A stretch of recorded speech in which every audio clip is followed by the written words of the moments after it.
Migraine म्हणजे भरपूर thyroid, BP, sugar सगळे सगळे इंटेक झालेले होते आजार त्यांच्या शरीरामध्ये.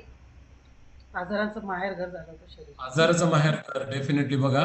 18 टॅबलेट घेणं माहितीये तुम्हाला. तुम्ही जर डॉक्टरला खऱ्या अर्थाने विचारलं तर तुम्हाला, चांगल्या डॉक्टरला जर विचारलं तर डॉक्टर सांगेल की ॲलोपॅथीचे आपण टॅबलेट घेतोय तर त्याचा सर्वात अगोदर आपल्या किडनीवरती इम्पॅक्ट होतं. बरोबर त्या आहे. गोळ्या तर गोळ्या पचवण्यासाठी अजून एक गोळी द्यायची मला डॉक्टर. बघा बघा, आणि आता गोळ्या बंद झाल्या तुमच्या? आता 5 गोळ्या आहेत मला फक्त. फक्त 5 गोळ्या? 18 वरून 5 गोळ्यावर आल्या. वाव, क्या एक बात आहे. थायरॉइडची आहे आणि बाकी डिप्रेशनच्या 5 गोळ्या आहेत.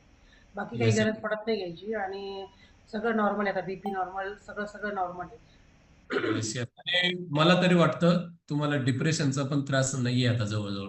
कारण जर एखादी व्यक्ती एवढं व्यक्त होऊ शकते ना समोर बिना झिझक, तर तुमच्यातला तो पण पॉइंट कमी झालेला आहे. हो. फक्त एकच काम करा, वेलनेस परिवारामध्ये जो आनंद आहे ना, तो आनंद स्वतः घेताय तुम्ही, बरोबर आहे. परंतु हा आनंद दुसऱ्याला वाटा. तुम्हाला डिप्रेशनची गोळी स्वतःची तर बंदच होईल, परंतु तुमच्यासारखं जर एखादं खरंच दुःखी कष्टी असेल ना कोणी, तर त्यांच्या आयुष्यात जसं तुमच्या आयुष्यात सुरेखा मॅडम एक दिवा म्हणून आल्या, तसं तुम्ही सुद्धा एक दिवा म्हणून कुणाच्या आयुष्यात सुद्धा प्रकाश देऊ शकता. तर जबरदस्त रिझल्ट आहे तुमचा आणि सातत्य ठेवा.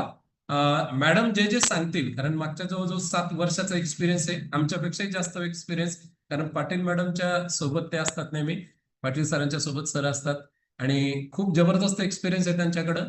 तर तुमचा रिझल्ट अमेझिंग असा त्या काढतील आणि अनेक रिझल्ट त्यांच्या माध्यमातून निघतायत.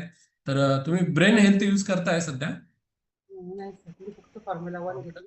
ब्रेन हेल्थ जर त्या अफोर्ड करत असतील तर नाईट वर्क सजेस्ट करा.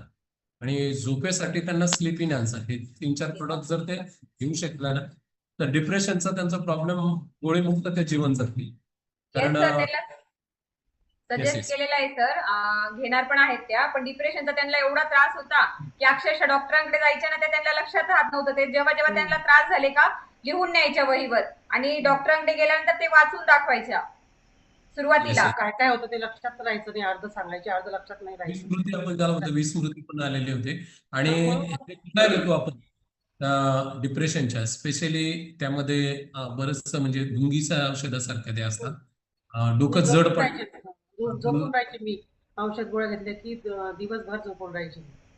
Yes yes. तर दिवस म्हणजे नक्कीच. असं काम आवरून दिवस काढत होते मी. असं जगत नव्हते, तर दिवस काढत होते. आता स्पेशल दिवस जगतायत त्या. आता छोटे मोठे नॉर्मल जरी दवाखान्यात जायची गरज पडली ना, डॉक्टर म्हणतात तुम्हाला बीपी आहे का, नाही शुगर आहे का, नाही. म्हणजे जेवढं पण त्यांनी सांगितलंय ते आता जे हो होतं ते आता नाहीच्या रूपात